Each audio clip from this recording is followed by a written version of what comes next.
سڵاوتان لەبێ خۆشحاڵ و بەختەوەرم لە ئەڵلقەیەکی دیکەی بەرنامەی بەسەرهات بە ئێوەی ئازیز دەگەینەوە هەروەک بەڵێنمان پێدابوون لە ئەڵلقەکانی پێشوو کە ئێمە لە هەموو ئەڵلقەیەکدا دەچینە خزمەتی کەسایەتیەکی ئەم شارە یاخود شارەکانی دیکەی کوردستان بۆ تۆمارکردنی بەسەرهات و هەروەها ڕووداوەکانی ئەو ڕووداوانی کەوا بەسەر ئەو کەسایەتیە هاتووە کە بەشێکە لە ڕووداوەکانی گەلەکەمان و بەشێکە لە مێژووی گەلەکەمان. ئێمە بۆ ئەم جارە بۆ ئەم هەڵقەیە هاتوونەتە ماڵی زۆر بەڕێز مامۆستا فاتح میرزا کە یەکێکە لە تێکۆشە لە دێرینەکانی شاری کەرکووک و هەروەها چی وەکو پێشمەرگایەتی چی وەکو کادری سیاسی لە ڕەوتەکانی باڵی مەکتەبی سیاسی و هەروەها یەکێتی نیشتیمانی کوردستان خەباتی کردووە. ئێمە دەچینە لای ئەم ڕاپۆرتە و پاشان درێژە بە گفتوگۆ دەدەین.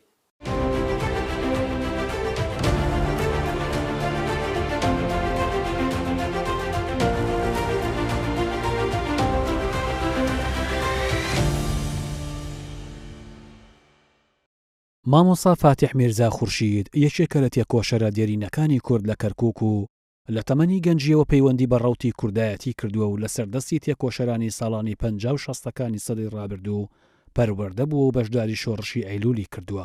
مامۆستا فاتح میرزا خورشید لە ساڵی 1942 لە گوندی مەملەحەی سەربەناحەی سەنگاوی سەر بە قەزای چەمچەماڵ لەدایک بووە و لە ساڵی 1946 بەهۆی هەژاری و خراپی دۆخی جووتیاری لە گوندەکەیانەوە بۆ شاری کەرکووک کۆچ دەکەن. ئەویش کاتێک باوکی وەکرێکار لە کۆمپانیای نەوتی کەرکووک دەست بەکار دەبێت. مامۆستا فاتح میرزا خورشید لە کاتی منداڵی لە گەڕەکانی زێوێ و شۆرجە و تەپە و عارەفات نیشتەجێ بوونە و لە ساڵی 1950 چۆتە بەر خوێندن لە گەڕەکی مام قاسم. پاشان لە گەڕەکی موسەڵا خوێندنی ناوەندی تەواو کردووە، دواتر خانەی مامۆستایانی لە شاری کەرکووک تەواو کردووە. لە ساڵی 1965 دوو جار دەستگیر کراوە لەلایەن ئەمنی کەرکووکەوە بۆ ماوەی 11 مانگ حکم دراوە و 5 ساڵ چاودێری کراوە لەگەڵ ڕاگررتنی حکومەکە، تەنها 7 مانگ لە بەندیخانە ماوەتەوە. مامۆستا فاتح میرزا خورشید دوو جار بەشداری شۆڕشی ئەیلولی کردووە لە ساڵی 1963 و 1974 و تاوەکو هەرەسێنانی شۆڕشەکە بەردەوام بووە و خۆی دەڵێت لەسەر پێشنیازی مامۆستا عولەما عیسا زەبیحی چوەتە ڕیزەکانی شۆڕژ و کادری سیاسی لە شاخ دەست بەکار بووە و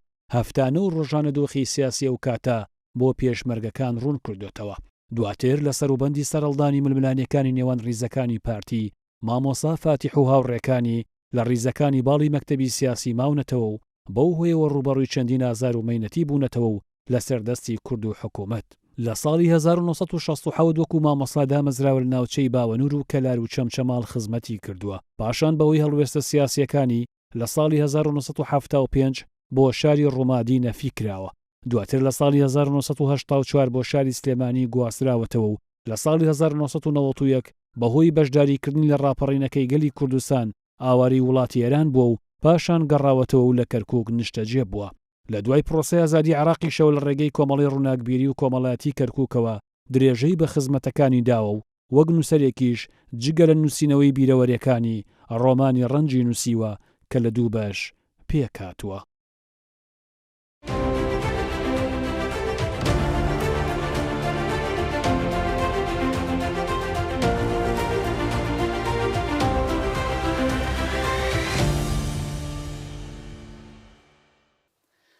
بەڕێزان سڵاو، مامۆسام کاتت باش. ژیان باش خۆشحاڵ و بەختەوەرین کە هاتوونە لاپەڕەکانی مێژووی بەسەرهاتی جەنابەت هەڵەدەینەوە. سەرەتا حەزەکەم مامۆسا خۆت بناسیێنی وەک نەریتێکی پێشەکی بەرنامەکەمان. فەرموو. سپاستانەکەم پێشەکی بە خێراتنی جەنابەت و برادەران و ستافی تەلەڤیزیۆنی کەرکووک کە ئەرکیان کێشاوە هاتوونە بۆ ماڵمان بۆ تۆمارکردنی ئەم بەسەرهاتەی کە لە ڕابردووە بە سەرم هاتووە و زۆر سپاس بۆ کەناڵی تەلەڤیزیۆنی ئاسمانی کەرکووک کە توانیویەتی دەنگی ڕاستەقینەی پێکهاتەکانی شاری کەرکووک بگەێنێ بە هەموو جیهان. دووبارە سپاستانەکەم و بەخێربێنەوە. من ناوم فاتح میرزا خورشید زەنگنەم. لە دەی مەملەحە لە ساڵی 1942 لەدایک بوومە. ئەو دێیە ئەو کاتە دەیەکی هەموو دێهاتەکان دواکەوتوو بوون. بەڕاستی هەموو خەڵکەکە لەژێر هێڵی هەژاریەوە ژیان. ئێمە یەکێ بووین لەو بنەماڵە هەژارانە لە کاتێکە شێخ و دەرەبەگی ئەو کاتە جوتیارەکانیان لە چەسانەوە بە تایبەتی مەملەحە و دێڕەشە و خوێڵێن و ژاڵە و ئەمانە لەژێر دەستی شەقایر بوو کە برای مەلیک شێخ مەحموود و کۆمەڵی پیاوی هەبوو ئەو پیاوانەی هاتن سەرپەرشتی کارەکانی شەخیانە کرد لە دێهاتەکانە و مڵکانیان وەرەگرت لە هەموو بەرهەمە کشت و کاڵێکان ئەجا ئەو جوتیارە بەو هەموو زەحمەت و ئەرک و ئازارەوە کە ئەو بەرهەمەی کۆئەکردەوە ئەوان بە حازری هات نەسەری خەمڵان و ئەوەنی ئەبێ جوتیارەکە خۆی بە وڵاخ و بە بار و بی با بۆ سلێمانی بۆ گەنجینەی شێخ بەڵێ مامۆستا دیارە دەرەبەگایەتی ئەوە بەشێکە لە مێژووی گەلەکەم بەڵێ وایە ئەمە خۆم ئەمەی ئەلم لە سەرەتای چلەکان و هەتا 58 مامۆستا بەڵام دەرەبەگایەتی چۆن بڵێ توانی کوردەواری بەگشتی لە قۆناغێک بەڕێوە بەرێت بە باش بێ بە خراپ بە جۆرە لە جۆرەکان توانوێتی خەڵک بەڕێوە بەرێت وڵی بەڕێوەی بردووە بەڵام بە چەرمەسەری مامۆستاجیان هیچ ئازادیەکی نەبووە ئەگشتی وا هەیە بوو ینی لەوانەیە گومان لەسەری بێ چۆن شتی وا بێ یعنی جوتیارێک ئەگەر دەستانێکی بکردا یعنی هەنێت تۆ کاڵەگ و شوتی وانی تۆ کردا پیاوەکانی بە ماینەوە هاتن ئەگەڕان هەڕانە کێشە فرانەدا چیە بوویتە خاوەن زەوی بوویتە خاوەن ئاو نیانهێشت هیچ بەرهەمێکە بێ شوتی لە باسەڕەوە لە منطقەی قادرکەرەمەوە هات ئەو کاتە بە جۆ یعنی بە تەرازوو یان بە خوێ چکە مەملەحە خوێڵێن ناسراوە ساڵی 1200 تەن خوێ بە بەرهەمە هێنێ کە خوێیەکەی جۆرێکی زۆر نایابە کە هەموو ساڵێک خەڵکەکە ئیستا خۆیان سوودمەندن لە هاوینە بەخۆر ینی گۆل کراوە ئاوی کانیەکی هەیە کانیەکە بێگومان ئاوێکی شۆری هەیە دوایی بە تیشتی خۆر بێتە هەڵم خوێیەکان مێنێت ئەوجا کوێەکەنەوەی پرۆشن ئەجا مەبەستمەوەیە ئەو بەرهەمانە ئەهات لە کاڵە گوشوتی و یان لە شتی بەقاڵ ئەهات بە پارە نەبوو بە هین بوو گۆڕینەوە مەسەڵەن شووتیەکە یەک لە تای تەراژویەکدانڕە دوو جار خوێیانەکە دەناوی ئەوە لە جاتی ئەو شووتیە بوو یان دوو جار بە تایبەتی جۆ زۆر جاریش شەکورچایە هات بە قاڵە هات ئەوانە هەمووی بە پارە نەبوو هەمووی بە هێلکە و بە مریشک و بەمانە هینانە کرد بەڵێ مامۆستا زۆر باشە مامۆستا بارحاڵ ئێوە بزانم ئیتر لا دێ بەجێڵن لە مناڵی بەڵێ من تەمەنم 4 ساڵان بوو دێن کە لەبەر نەبوونەیە و لەبەر ئەوەی بێ کەم دەرامەتی وەکوتم هەموو خەڵکی بە تایبەتی هەموو کوردستان با بڵێم لەوانەیە بڵێم ئەو کاتە عێراق یعنی هەمووی لەژێر زۆربەی زۆری لەژێر هێڵی هەژاری وەژیا باوکم هات بۆ کە ئەم کەرکووکە ئەو کاتە سیارە نەبوو بە پێ هاتن چوو بۆ شەریکەی ئەم نەوت کۆمپانیای نەوتی کەرکووک لێ وەکو کرێکار دامەزرا لە ساڵی 46 هاتەوە بۆ مەملەحە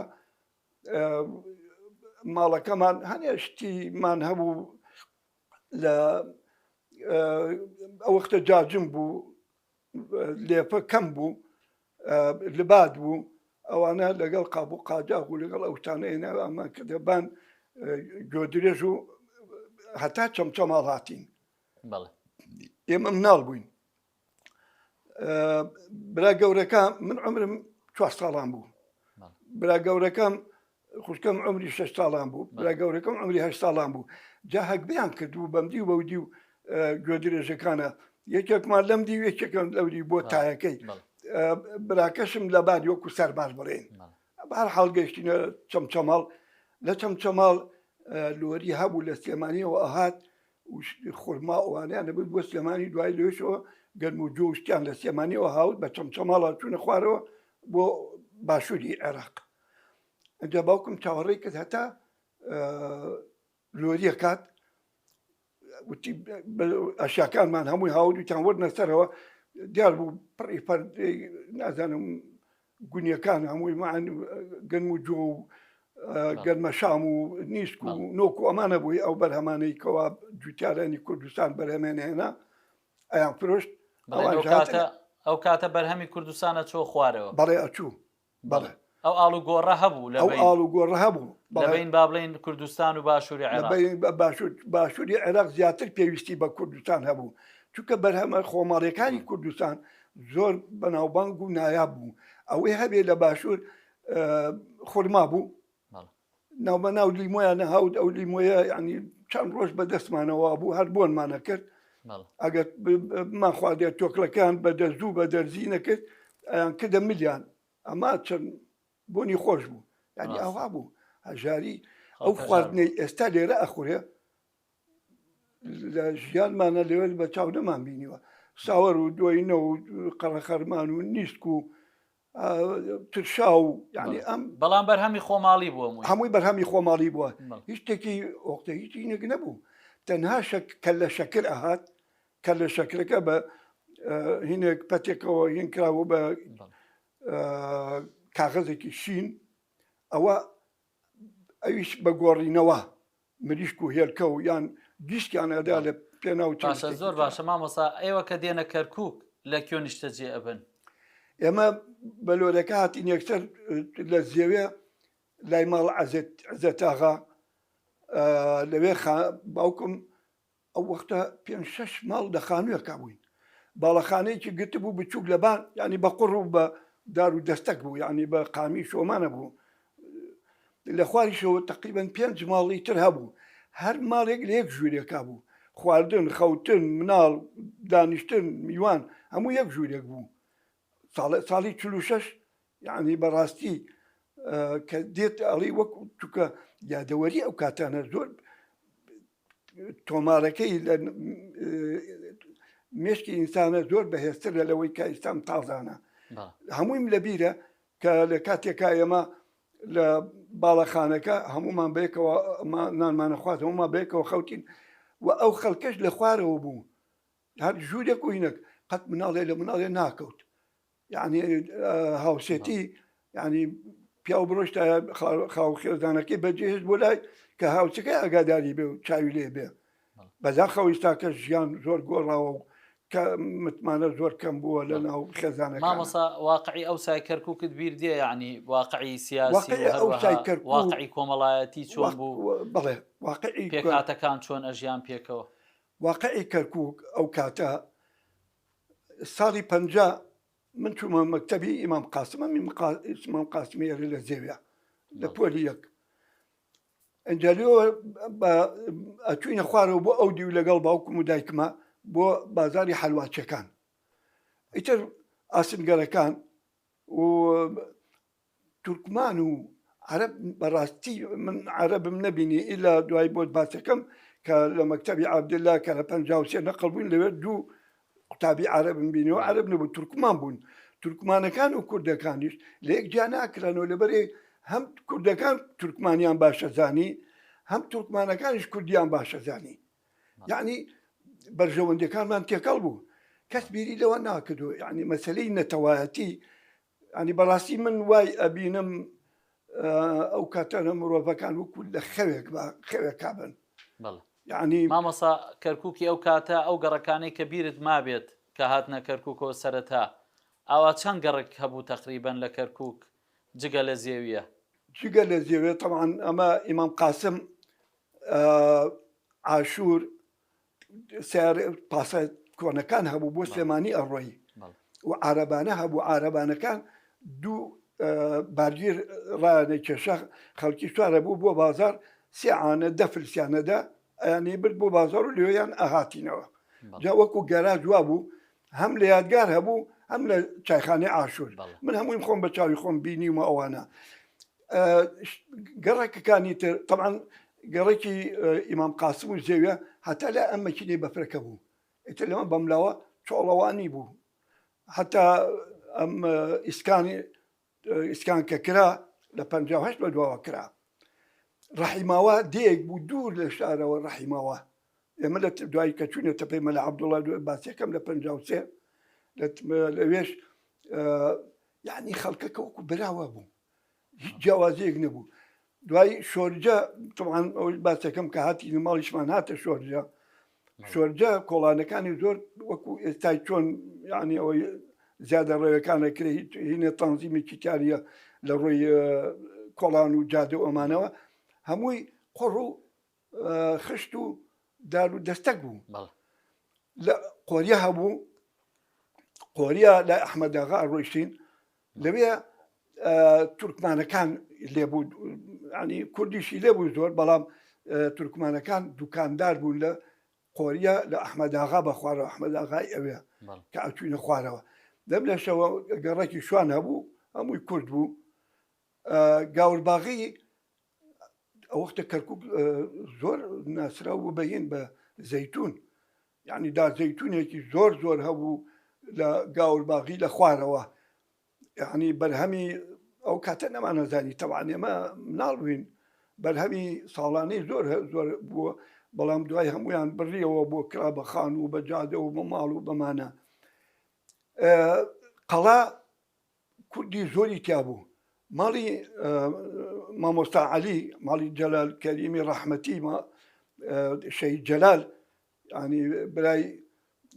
هونەرمەندی گەورەی کورد عەلی کەریم مامۆستا عەلی کەریم ماڵیان لە قەڵا بوو من ئەچووم لەگەڵ برادەرەکان لەگەڵ مامۆستا فایقا لەگەڵ کاک فەرهادە مامۆستا فەرهاد ئیستا لە سویدە ڕۆیشتین ئاماینەوە لێ شەو بەیەکەوە بووین و کەڵاوێن و ئەو شتانی ئەو کاتە سۆشیال میدیا و ئەم شتانە نەبوو خەڵک حتا کارەبا نەبوو ئێمە من لە زێوێ کارەبامان نەبوو بەڵێ ماوسانی گەڕەکەکان تێکەڵاو نەبوو لە ڕووی دانیشتوانەوە با بڵێن کورد و تورکمان و ئەمانە پێکەوە بوون وەڵاهی تێکەڵاوەکە لەم دوایە زیاتر موسەڵا لەگەڵ شۆرجەیە بەڵێ تێکەڵاو بوون موسەڵا و شۆرجە تێکەڵاو بوون شۆرجە بۆ ئیمام قاسم و بۆ بەرتەکیە بۆ ئیسەکە ئازادیە ئێرە لای خۆمان ئەو کاتەڵێم ئەو ئێرە ئاوەدان نەبوو لە یەک جابوو خاسە لە بینمانە لەگەڵ تەپەی مەلا عەبدوڵایە تەپەی مەلا عەبدوڵا ئەم دیوسکە ئەو دیوسکە بوو شەمەنەفەرەکە بوو سکەکەی لە گەڕەکەکە ئەگەدە دوو بەشەوە ئێمە ئەو دیوسکە بووین ئەوە جەماعەتی تر ئەم دیوسکە بوو زۆر شەڕێگەڕێک ئەبوو لە بینی مناڵە ئەم دیوسکە و ئەو دیوسکە بەردمان لە یەکە گرد و یەکتریمان ڕاوەنا یعنی سەردەمێکی ئەو بوو ژیانێکی ساکار و سادە و هیچ هینێکی تیان نەبوو ئەوەی کە بڵێ مرۆڤ خەفەتی لێ بخوا یان بڵێ بیری لێ بکاتەوە یان بیر لە پاشە ڕۆژ بکاتەوە یان بیر لە بەیانی بکاتەوە چی ئەخوا یان چی ناخوا مامۆستا حەزەکەم پرسیارەوە بکەم کەی جەنابەت هەستت بەوە کرد کە پێویستە بەشداری کاری سیاسی بکەیت کاری سیاسی ساڵی 58 کە من تەمەنم لە 17 ساڵ تقریبا 17 ساڵ 58 هەمان ساڵی شۆرشەکە ڕوویدا 4 تەمووز ڕوویدا بەڕاستی بوومە لەرزەیەک بوو لە عێراقی هەژان ئەو خەڵکەی وەکو چکە عێراق ژێر دەستەی بەریتانیا بوو ژێر دەستەی ئینگلیز بوو نەوتەکە هەموو لە ژێر دەستی ئینگلیزا بوو خەڵک نازانی نەوت و ئەمانە من مەلیک فەیسەڵ هات بۆ ساحەکەی شەریکەی نەوت ماڵمان لە هین بوو لە تەپەی مەلا عەبدوڵا بوو لە کریسمسەکانە هات نەمانەزانی کریسمس ئەو بە زەمانزانی مەلیک فەیسەڵ هاتووە و ئیستاش ئەو بینای ماوە لە باشە مامۆستا کە بڵێن لە 58 ئیتر هەستت کرد کە پێویستە بەشداری کاری لە 58 لەکوێ دەست پێ کرد لە 58 ئینسان هەستی کرد کە مرۆڤە ئینسانە لەوە پێش قەنەعەت بە هەموو شتێکە بوو قەنەعەت بەو ژیانە هەبووکەوە ژیانێکی ساکارە و نانە خۆی تو ئەخەویت و هەڵەچیت و یا دەچی بۆ قوتابخانیانەوەی کارێگەکە یعنی ژیانێکی سادە و ساکار بوو شۆرشەکە وای کرد مامۆستا سەختیش بوو بەڵێ ژیانەکە سەخت بوو پێش شۆرشی 4 تەمووز بێگومان فەرق و جیاوازی و دەرەبەگایەتی و هەروەها بێگومان داگیرکاری بەریتانیەکان و بەڵێ ئاغا و دەرەبەگ و کە شۆڕشی 4 تەمووز ڕوویدا وەکوتم بوومە لەرزەیەک زۆر عێراقی هەژان وەکو خەڵکەکە خەبەری بووە کورد هەستی کرد کەوا دەتەوەیە هەستمان کرد من کوردم یەکێکی تر بەنەتەوەکەی خۆی ئەجاکە لە 58 یەکسەر ماڵمان لە تەپەی مەلا عەبدوڵا بوو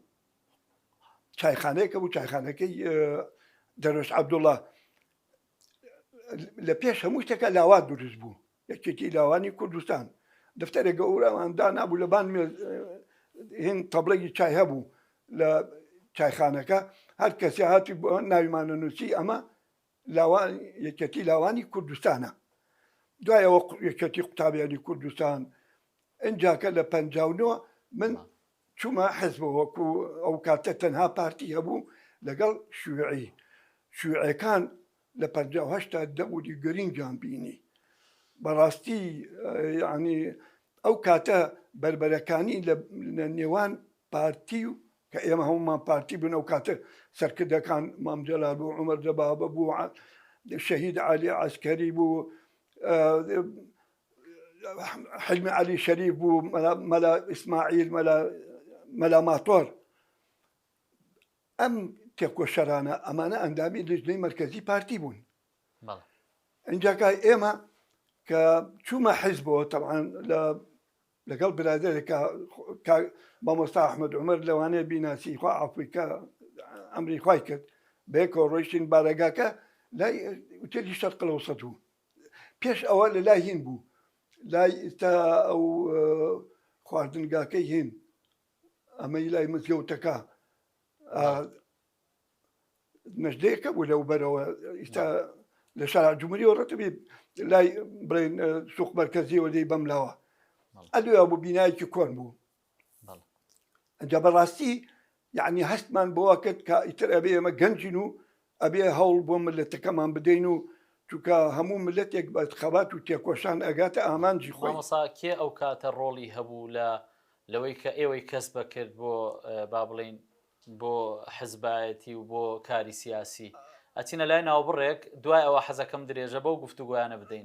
لەوەی کەوا کە کێ ڕۆڵی هەبوو لەوەی کەوا ئێوە بچنە ناو ڕیزەکانی حزب بەڵێ بەڕێزانە چینە لای ناوبڕێک و پاشان دەگەڕێنەوە.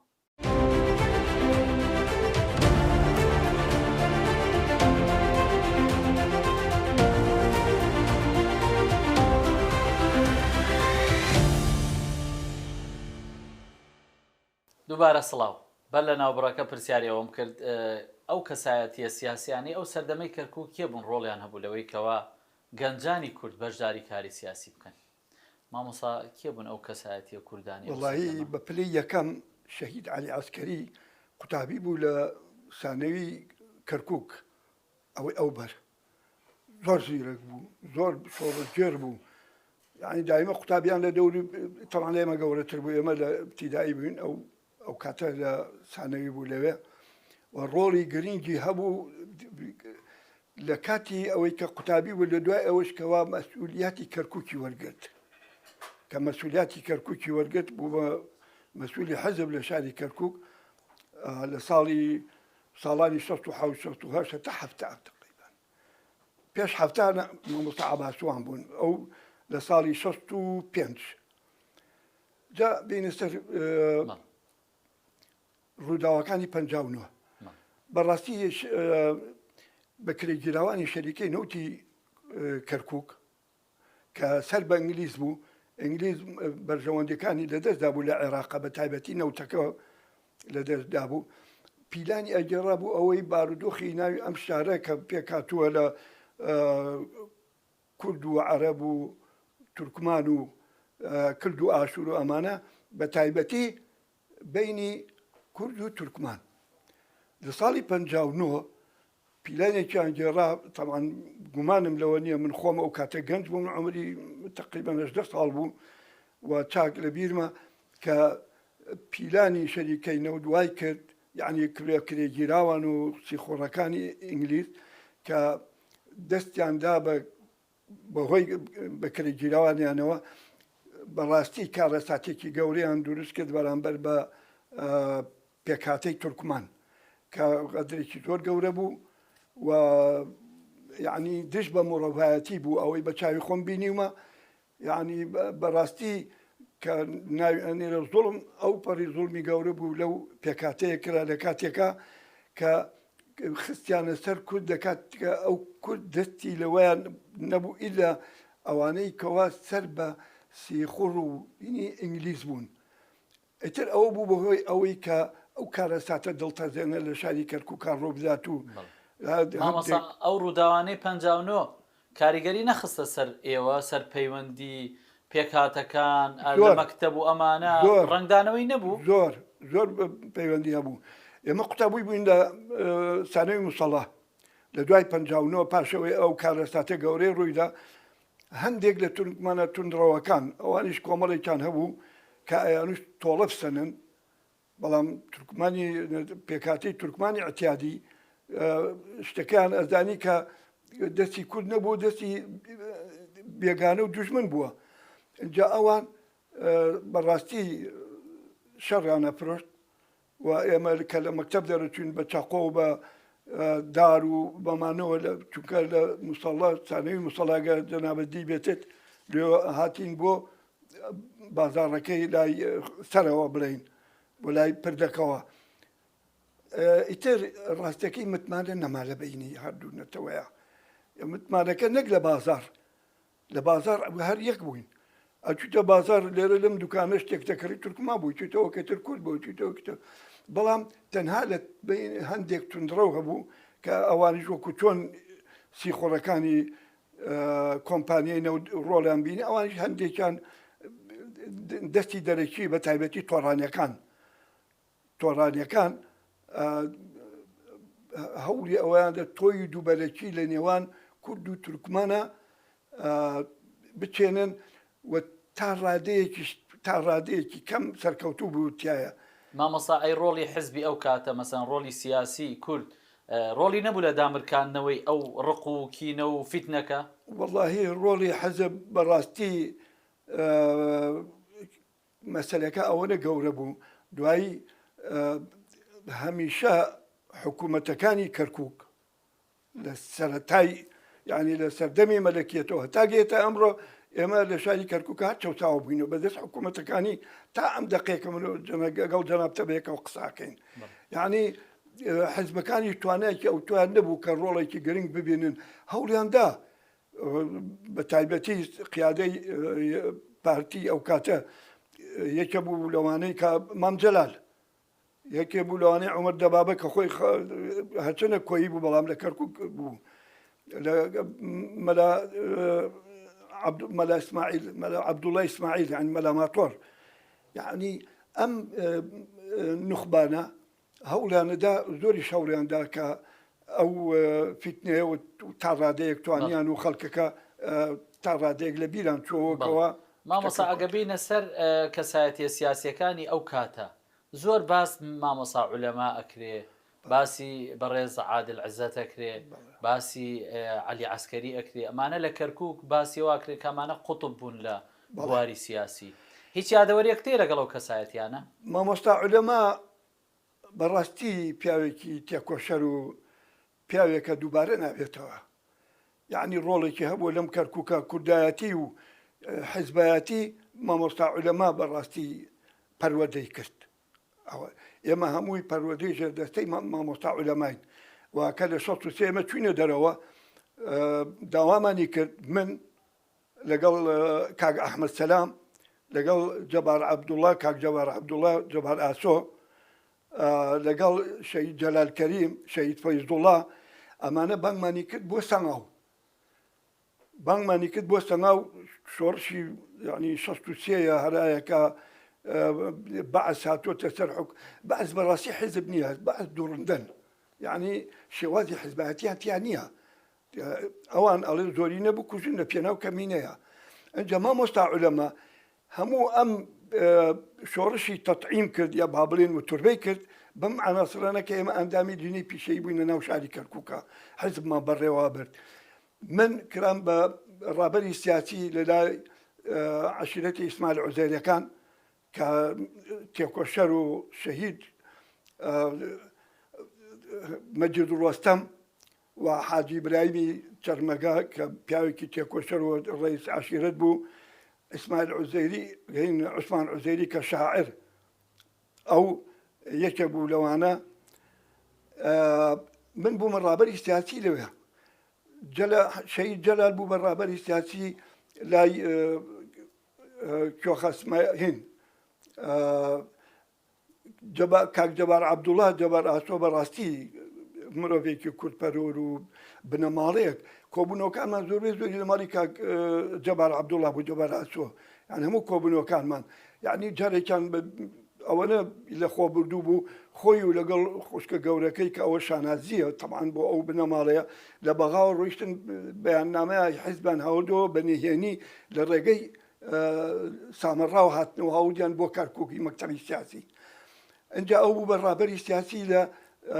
لای کۆخە ئیسماعیلی تەلان لە ئاوەڵان شەهید فەیزوڵڵا بوو بە ڕابەری مامۆستا عولەما دامانینە بوو بە ڕابەری سیاسی لای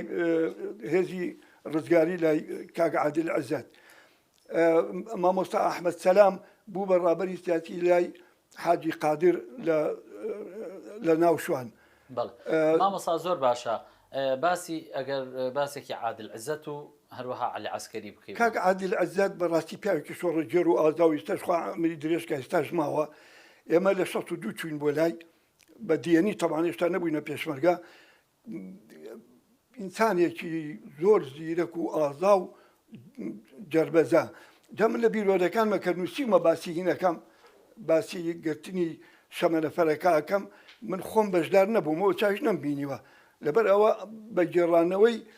کاک عادیل خۆی کە چۆن شەمەنەفەرەکەی ڕێگەی بەغایان لە خوار خۆرماتووەوە ڕاگرت خەڵکەکانیان داگرت کۆمەڵێ وتاری بۆیان دا و کە پێشمەرگە دڕندە نییە و پێشمەگە داوای مافی نەتەواتی خۆی ئەکا و ئێمە ملەتێکی کوردین ملەتێکین داگیرکراوین لە وڵاتەکەمان کراوەتە چوار پارچە ئەمە هەمووی کاک عادل عەزەت اینجا جارێکیش یعنی سەرۆ خوارەکەی مەقانەیە چتە خوارەوە هینێکی سارەیەکی پۆلیس موسەلەحە دۆشکە گەورەکانی بەسەرەوە بووم دۆشکەکەمانی ڕۆیشتنی بینیمان هێرشیان بە نوێژ نیوە ڕۆ یعنی عەسر بوو هجومیان کردە سەری هەر لەسەر جادەکە پۆلیسەکان ڕایان کرد هینەکەیان گرت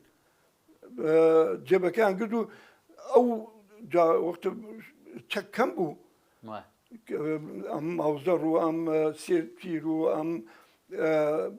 تاکبڕنەوە هەبوو بە بەعزێکیش کڵاشکۆفی هەبووکو لێپرسراوەکان کاک عادل عەزەت پیاوێکە بەڕاستی شۆڕەگێرەوە مامۆستا عولەما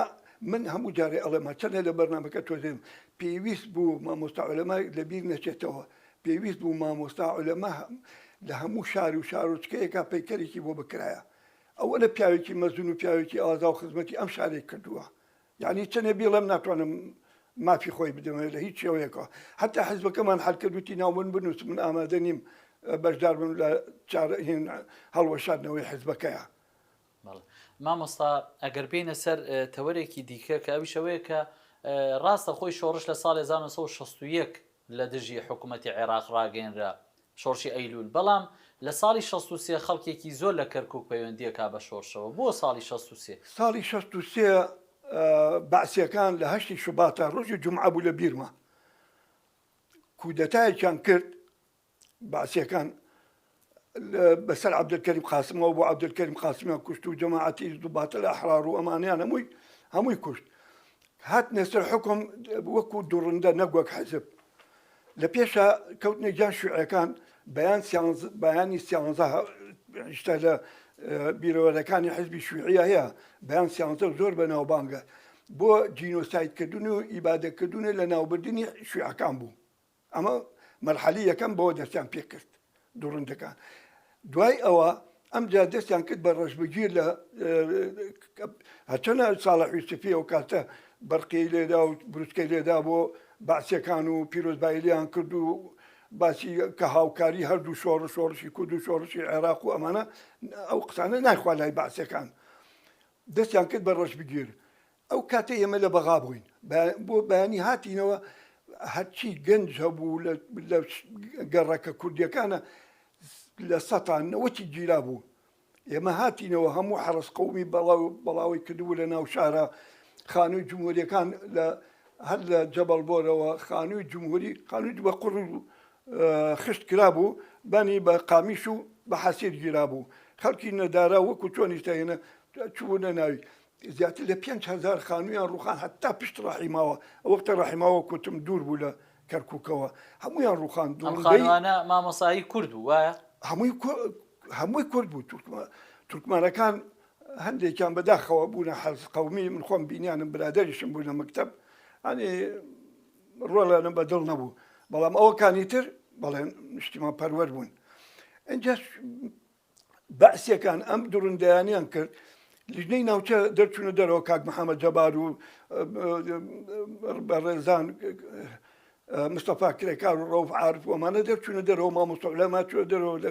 لای شێخ محەممەدی شێخدەرە بوو لەوێ ئێمە لێرە ماینەوە چەند ڕۆژێک نەتەتوانی پەیوەندی بە کەسەوە بکەیت حرس قومیە سوڕای بە هەموو هینەکانە گەڕێکەکانە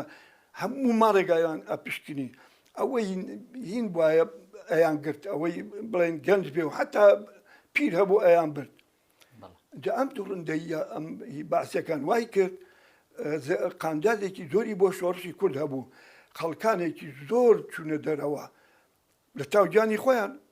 چوونە دەرەوە هەمووی بوون بە پێشمەرگە بەڵام ئەو کاتە پێشمەرگە زۆر نەدارادە و جەنابەتەرە و کاتا بیتە پێشمەرگە بڵێ من چوم ئەوە بووتم مامۆستا عولەما ئێمەی کرد بە ڕابەری سیاسی ساڵی 63 طبعا ساڵی 63 شەهید جەلال کەریم کرا بە ڕابەری سیاسی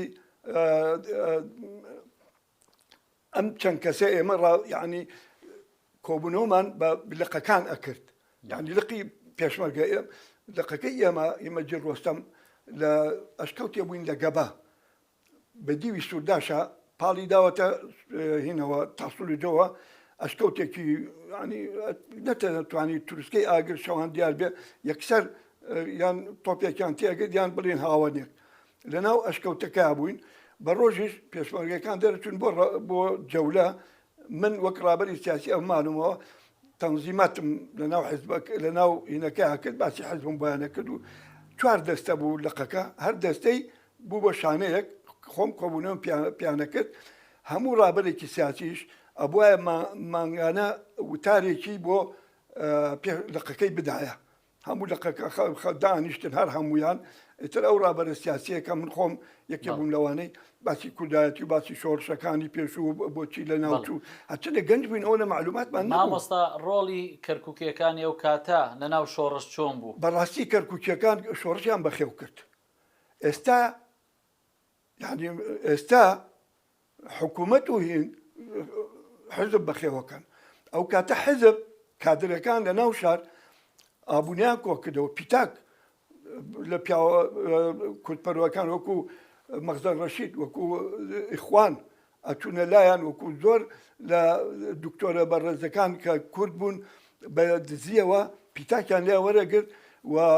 بەتانی و نوێن و زەخیرە و ئەیانەبان وڵاخەوە شەو بە تاریکی لەم ناو خاستەوە بە سۆنە گۆلیا ئەیان برد بۆ دەرەوە یعنی خەڵکی کەرکووک شۆڕشی هێزی ڕزگاری هەڵێم هێزی پشدەر لەولا هێزی بادینا لەولا هێزانە هەمووی هەبوو هێزی هەموو فەرماندەی هەموو هێزەکان مامجەلال بوو مامجەلال هات بۆ چەمی ڕێزان من لێ بووم لەسەر ئێمە لەسەر بێتەلەکەم پێشەوە بچم هینەکەم وەرگم بچمە ڕابەری سیاسی لەگەڵ شەهید جەلالە بە جفرە هینمان وەرەگرت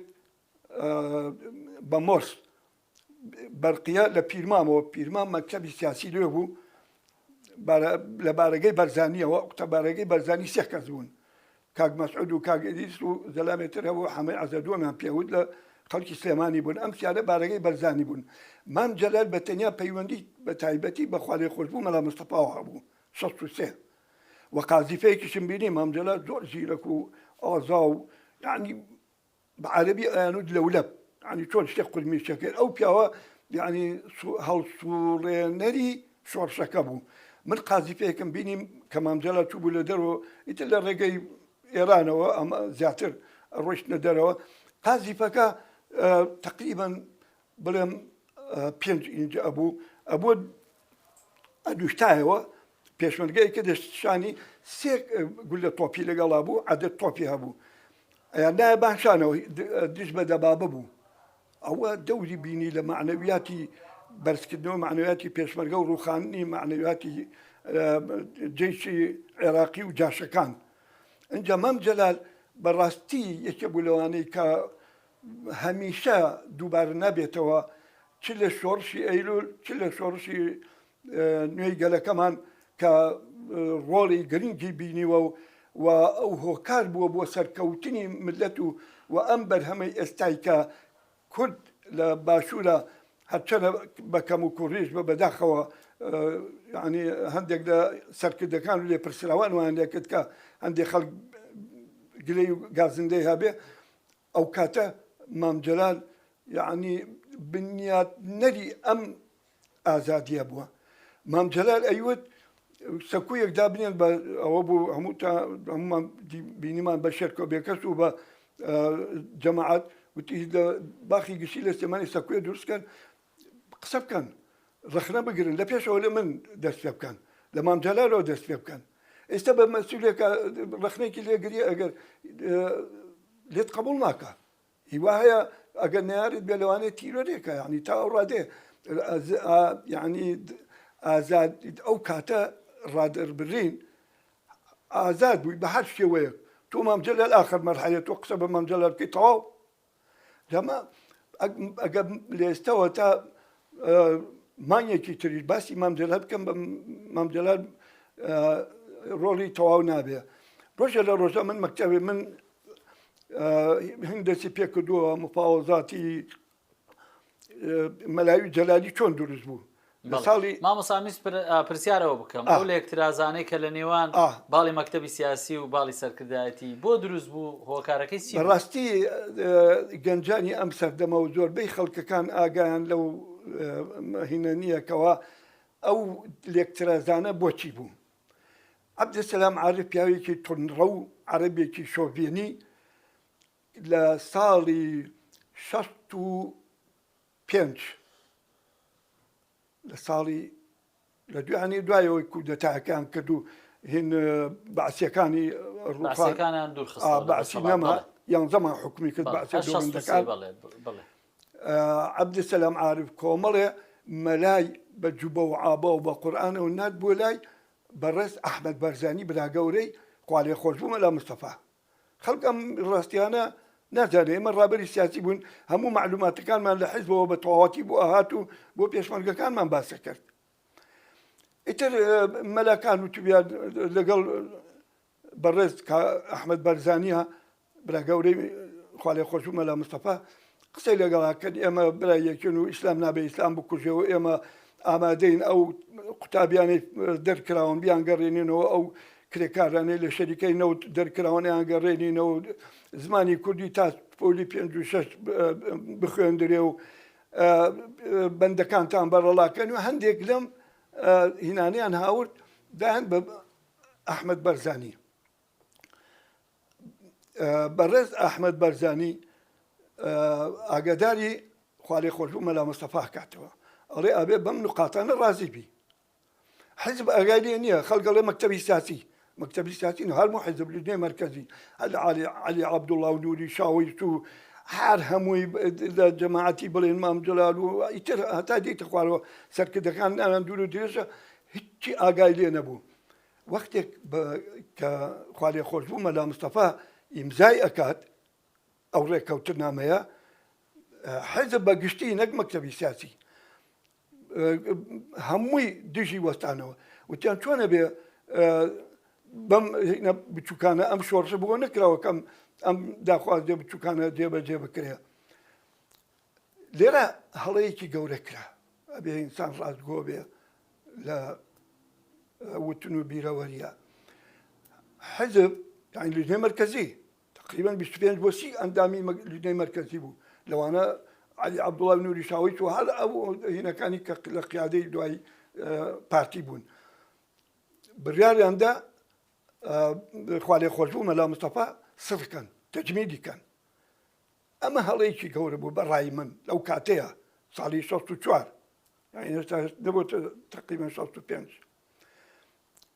خوا لێ خۆش بوو مەلا مستەفا بەمەی زانی ئیتر تقریبا ئەمان جیابوونەوە ئەوان جیامە لە یەکتەرازان ئەلێرە لە یەکتەرازانەکە دەستی پێکرد بەڵام بووە باڵی هین نوری شاوت گەڕایەوە علی عەبدوڵا گەڕایەوە ئەم سەرکردەکانی تر ناوەکانی لەبیر نەماوە هەمووی گەڕانەوە ئەوانەی مانەوە باڵی مەکتەبی سیاسی بوو مام جەلال و مامۆستا ئیبراهیم ئەحمەد و عومەر دەبابۆ و علی عەسکەری شەید علی عەسکەری و لەگەڵ حلمی علی شەریف و لەگەڵ هەمێ حاج تایر و مامۆستا عولەما ئەمانە کەوتنە باڵی مەکتەبی سیاسیەوە لێرە لە یەک تەرازان ئەوانە کە ڕۆیشتنەوە چونەوە لای بڵێن خوا لێ خۆش بوو مەلا مستەفا ئیتر بەرەبەرە وای لێ هات خەڵکەکە ئەنجا ئەوان چونکە لەگەڵ حکوومەتە ڕێک کەوتن ئێمە ناومان نابوو مۆز و پرتەقاڵیان بۆ نێرن جا لە 64 نهایەتی 64 کۆتایی 64 65 حکوومەت بە لۆری زەخیرە و ئازوقە و شتی ئەنار بۆ جەماعەتی با بڵێن مەلایی ئێمەش کە جەماعەتی ئەم لابووین جەلالی زەقەی چاومانە هات اینجا خەڵکەکەش هەندێکەیە ڕاڕایە هەندێکەیە یعنی بەرژەوەندی خۆیەوە دەست کرا بە ڕاکە لای یەک جەلالیەوە بۆ لای مەلایی ئەو کاتێش خوا لێ خۆش بوو مەلا مستەفا هاتە گەڵاڵە لەوێ کۆمەڵێ بەرنەوی درێژی داشوشیان پیاوت بەرنەوە بوو زۆر جوان بوو ینی لەو کاتێ لە ساڵی ئەو کاتێ ئەو بڕنەوە هەرچی کەسێ بڕۆشتای بۆ لای لە گەڵاڵە مقابلەی بکردایە هێنێکێدا پێی تفەنگێکێدا پێوە هاتەوە ئەنجا خەڵکی تر لە ئێمە ڕایە کرد وای لێ هات تای تەرازۆکە بەو لایەشکایەوە ئێمە هیچمان نییە ئیدا قسەی زلمانێ قسەی زلیش نایخوایە کوردایەتی واو ئەمە واو فرۆشرا و بە مۆز و پرتەقاڵۆمانە خەڵکەکە لەو ئاستایان نەبوو لێرەیە وەکو جەلالی هەتا بێ کرژ بووینەوە ئەنجا لەم کاتەیە مام جەلال ئێستا باسی ئەوە بکەم کە هاتە ئێمە لە کرژە بووین هینێک لەگەڵێ هات بەڵێ مامۆستا لە یادەوەریەکان شت لە یادەوەریەکان تش باسی ئەو سەردانی خوا لێ خۆش بوو سەرۆک مام جەلالەکەی بۆ دێی کرژە ئەڵێ هاوڕێ لەگەڵ ڕۆژنامەنووسێکی ئیتالی بوو نایلوسی بوو کۆبوونەوەکتان لەبیر ئەو هەموو پێشوەرگەکان کۆبوونەوە هەموو پێشوەرگ ڕابەرە سیاسیەکان هەر هەمووی لە کرژە هین بوو شەڕومەر نەما بوو مفاوەزاتی مەلایی و حکوومەت بوو ئێمەش لەوێ یعنی هیچ هینێکمان لەسەر نەبوو مام جەلال لە مزگەوتی قاعەیەکی خۆت دەزانێت مزگەوتەکانی کوردستان ئینەکە چەند گەورەیە لە کرژە مزگەوتەکە زۆر گەورە بوو پێشوەرگەکان و هەموو خەڵکەکە لێو کۆبوونەوە ڕۆژنامەنووسەکە ئیتالی بوو لیوسی ناوی بوو ژن بوو لەگەڵ دووسێ کەسی تر لەگەڵا بوو باسی نەتەوەی کوردیەکرد و مام جەلال کرد بە کوردی بۆ ئێمەش دانیشتبووین هەمووی گۆمانەگرت هەتا قسەکانی تەواو بوو کە قسەکانی تەواو بوو من هەڵسام بۆ مام جەلال ڕووم کردە نووسی ئاوا دەستخۆشیم لێ کرد و بە خێراتی نیم کرد و کە ئێمە ملەتێکی نوای مام جەلال شەی کرد بە ئەنگلیزی جا وتم ئەمە ئەگەر بیشتی نووسم لەوانەیە هەندێک کەس ینی تۆزێ قورسە بڕواکردن پێی ینی بەلامەوە تۆزە بە دوای وتم من لەگەڵ زەمیری خۆمە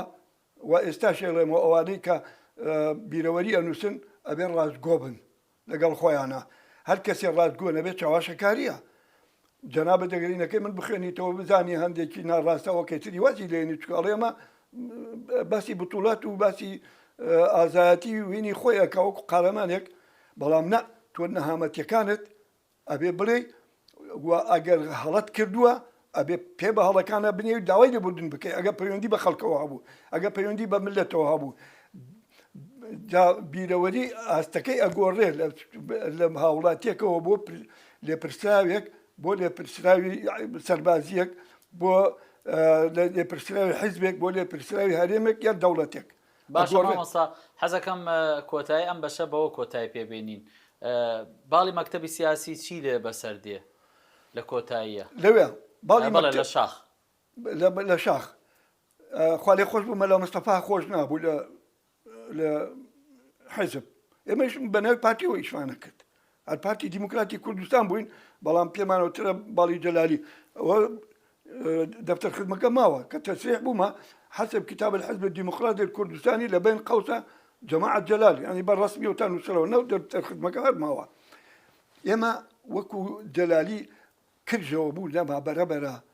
وزختو هني وەکو فکرە مابوو بەڵام وایە وەکو فکرە مابوو بەڵام فكرة بەڵێ كادرەکان ڕابەرە سیاسیەکان ئینسانە شۆڕەجێرەکان عسکەریە مەبدەئیەکان ئەوانەی کە سەرلق و سەردەستە و ئامر هێز و ئەوانە یعنی بەڕاستی لەگەڵ حیزبا بوون بڵێ لەگەڵ بەرژەوەندی ئەو کاتە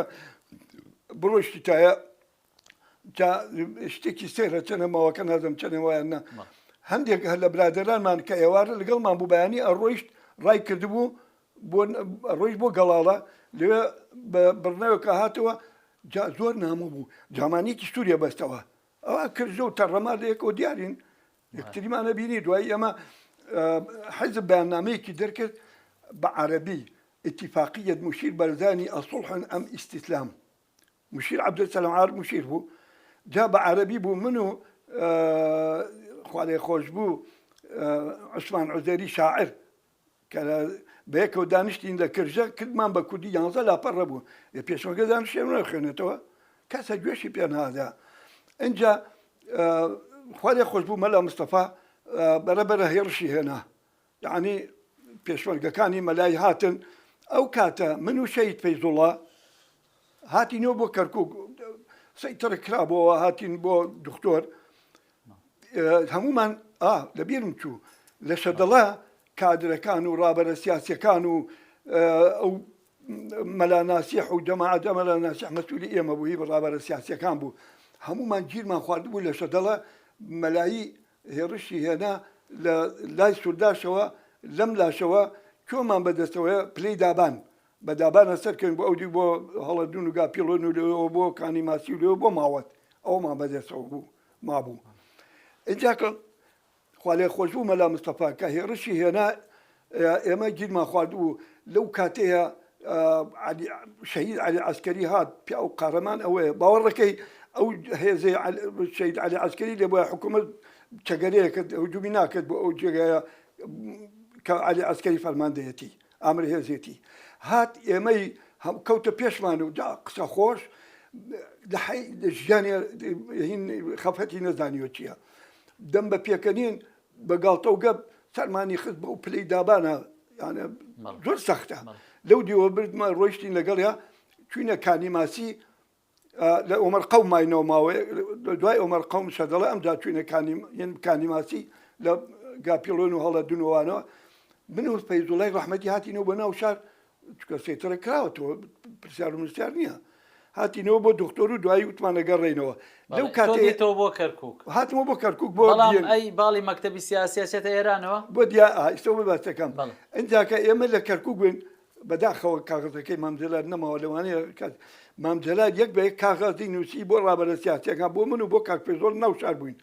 بما نانجين كمامزلاد دواكا ابي بزوي بقنا ماوت چونکە هێرشەکە بەرەبەرە لە سێ لاوە لە سێ قۆڵەوە بەرەو ماوەت مەلایەکان هجومیان نەکرد و لەوێش باڵی مەکتەبی سیاسی وەکوتم یعنی نخبەکەی مابوو ئەوەی کە ئێستا ماستەی ژەنی بەهینە کەرەکەی مابوو بەرەبەرە تەنیان پیان هەڵچنی مامجەلاریش فەرمانیدا